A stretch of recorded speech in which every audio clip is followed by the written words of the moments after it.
আসসালামু আলাইকুম প্রিয় দর্শক। তো তুলসী গাবার্ড নামে যুক্তরাষ্ট্রের গোয়েন্দা বিভাগের প্রধান যে সে ভারতে এসেছে, সে ভারতীয় বংশোদ্ভূত একজন আমেরিকান। সে ভারতে বসে বাংলাদেশে নাকি সংখ্যালঘু আর হিন্দু বৌদ্ধ খ্রিস্টান এদের উপরে নির্যাতন করা হচ্ছে, তাদের উপরে আক্রমণ করা হচ্ছে, সরাসরি তাদেরকে হত্যা করা হচ্ছে, খুন করা হচ্ছে। এদেশে নাকি জঙ্গি তৎপরতা সৃষ্টি হয়েছে, নানান ধরনের কিচ্ছা কাহিনী গত 2 দিন আগে বলে গিয়েছে। অথচ যা ঘটছে ভারতে তা সে ব্যাপারে তার কোনো কথাই ছিল না। সে একজন ভারতীয় বংশোদ্ভূত হওয়াতে সে বাংলাদেশের উপরে সম্পূর্ণরূপে মিথ্যা অপবাদ দিয়ে যা ঘটেনি তাই রটনা করেছে। সে চোখ থাকতেও অন্ধের মতো কাজ করেছে, কারণ বাংলাদেশে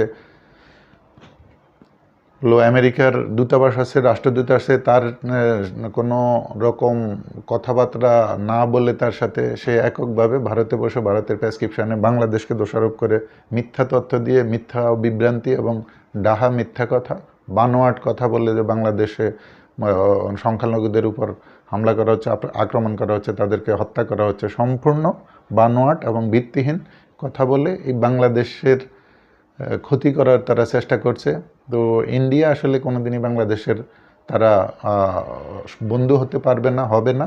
তারা এই দেশের শত্রুই থাকবে। এই দেশকে তারা সম্পূর্ণরূপে ধ্বংস করার জন্যই তাদের ভবিষ্যৎ পরিকল্পনা। তো তারা এরকম আমেরিকার একজন গোয়েন্দা প্রধান তাদের দেশীয় বংশোদ্ভূত হওয়াতে তার মাধ্যমে এই মিথ্যা অপপ্রচার ছড়িয়েছে।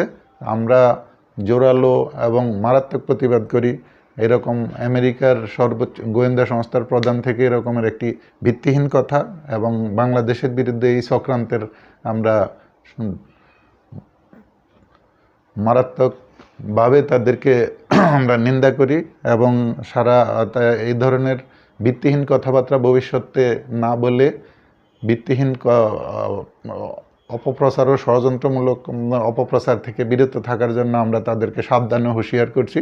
কারণ এদেশের মানুষ কিন্তু এই ধরনের চক্রান্ত ভবিষ্যতে আর সহ্য করবে না বলেই আমরা মনে করি। তো দর্শক,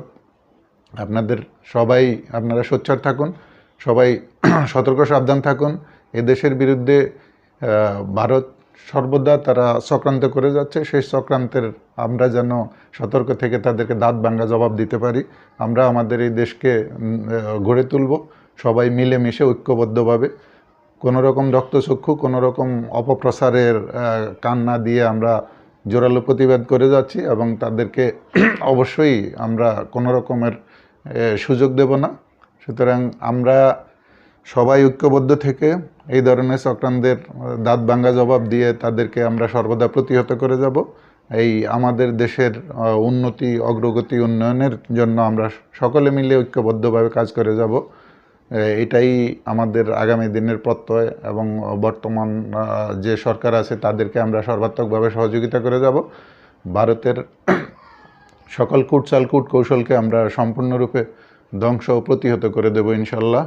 তো আপনারা আমার এই রহমান স্টক ইউটিউব চ্যানেলটি একটি করে সাবস্ক্রাইব করে আপনাদের পাশে রাখুন এবং ফেসবুকেও এই ভিডিওটি দেখতে পাবেন। আসসালামু আলাইকুম।